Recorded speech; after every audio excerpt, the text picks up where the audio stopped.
Hi friends, నేను మీ Devi Shekhar. Welcome back to my channel. Sankranti special పిండి వంటల్లో భాగంగా ఈరోజు మన ఛానల్లో స్వీట్ షాప్ స్టైల్లో శనగపప్పు చెక్కల్ని గుల్లగా క్రిస్పీగా ఒక్క చెక్క తింటే 4-5 చెక్కలు తినాలనిపించేంత టేస్టీగా ఉండే శనగపప్పు చెక్కల్ని ఎలా చేసుకోవాలో చూసేద్దాము. దీనికోసం ఒక మిక్సింగ్ బౌల్ తీసుకొని అందులోకి ఒక 1/2 kg వరకు బియ్య పిండి వేసుకోవాలి.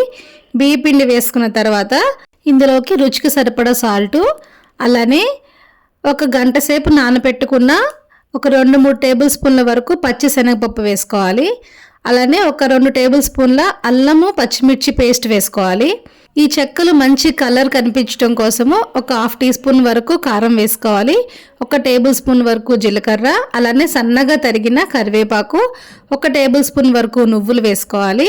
ఇప్పుడు ఈ చెక్కలు చక్కగా గుల్లగా రావటం కోసము 1 అంగుళం వరకు బటర్ వేసుకోవాలండి. బటర్ పీస్ వేసుకున్న తర్వాత వేడి నూనె పోసుకొని ఒక్కసారి గరిటెతో ఒక్కసారి అట్లా కలిపేసేసుకున్న తర్వాత ఇప్పుడు మనము చేత్తో ఈ లోపల మనం వేసినవన్నీ కూడా చక్కగా కలిసిపోయే వరకు మంచిగా చేత్తో కలిపేసేసుకోవాలండి.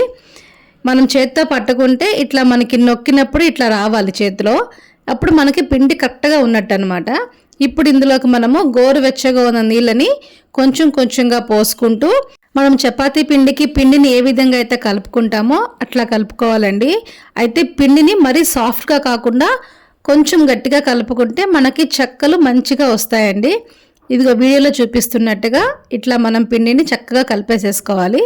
ఇప్పుడు ఈ కలిపేసుకున్న పిండిని ఒక పక్కన పెట్టేసేసుకుందాము. ఇప్పుడు మనము పొయ్యి మీదన డీప్ ఫ్రైకి సరిపడా ఆయిల్ పెట్టుకొని ఆయిల్ హీట్ చేసుకోవాలి. ఆయిల్ హీట్ అయ్యేలోపు మనం రెడీ చేసుకున్న పిండిలో నుంచి కొంచెం పిండిని తీసుకొని ఇట్లాగా చిన్న బాల్స్లో చేసుకొని మనం పక్కన పెట్టుకుందాము. ఇప్పుడు ఈ చెక్కల్ని మనము ఈజీగా చేసుకోవటం కోసం ఒక పాలిథిన్ కవర్ తీసుకొని దాని మీద కొంచెం నూనెని అప్లై చేసేసుకొని కవర్ మొత్తం స్ప్రెడ్ చేసేసుకోవాలండి ఆయిల్ని. ఇప్పుడు మనం రెడీ చేసి పెట్టుకున్న బాల్స్ ఉన్నాయి కదా, వాటిని ఇట్లా వీడియోలో చూపిస్తున్నట్టుగా పెట్టేసేసుకొని కవర్ని ఫోల్డ్ చేసేసుకొని ఇట్లా కిందన మనకి ఫ్లాట్గా ఉన్న గిన్నె కానీ ఏదైనా మూత కానీ తీసుకొని వీడియోలో చూపిస్తున్నట్టుగా ఇట్లా మనం ప్రెస్ చేసేసుకున్నాం అనుకోండి, మనకి చెక్కలు చాలా ఈజీగా వచ్చేస్తాయి. ఇట్లా చేసుకోవడం వల్ల మనకి టైం కూడా చాలా సేవ్ అవుతుందండి. ఒక్కసారికే మనము ఒక 10-12 చెక్కలు కూడా చేసేసుకోవచ్చు. చూసారా, చెక్క కవర్ నుంచి ఈజీగా ఊడొచ్చేసింది చెక్క కూడా. ఇంత పలుచగా చేసుకుంటే బాగుంటుందండి. ఈ లోపు మనకు ఆయిల్ కూడా చక్కగా హీట్ అయిపోయిందండి. ఇప్పుడు మనము రెడీ చేసుకున్న చెక్కల్ని ఒక్కొక్కటిగా ఈ ఆయిల్లో వేసేసుకొని 1 నిమిషము కలపకుండా అట్లా వదిలేసేస్తే అవి చక్కగా సెట్ అయిపోతాయండి. కొంతసేపు తర్వాత మనం చక్కగా కలుపుకుంటూ వీటిని 2 వైపులా కూడా అట్లా తిప్పుకుంటూ చక్కగా మంచిగా ఫ్రై చేసేసుకోవాలి. ఆయిల్లో నురగంతా పోయింది అంటే కనుక మనకి చెక్కలు చక్కగా వేగిపోయినట్టేనండి. ఇప్పుడు వీటిని చిల్లులున్న గిన్నెలోకి తీసేసుకొని పక్కన పెట్టేసేసుకుంటే ఎక్సర్సైజ్ అంతా కూడా బయటకు వచ్చేస్తుంది. ఇదే మెథడ్లోని మిగతా చెక్కలు కూడా చక్కగా వేసేసుకొని వేయించేసేసుకుని వీటిని కూడా మనము గిన్నెలోకి తీసేసుకొని పక్కన పెట్టేసేసుకుంటే మంచి క్రిస్పీగా గుల్లగా టేస్టీగా ఉండే శనగపప్పు చెక్కలు అయితే రెడీ అయిపోయినాయండి.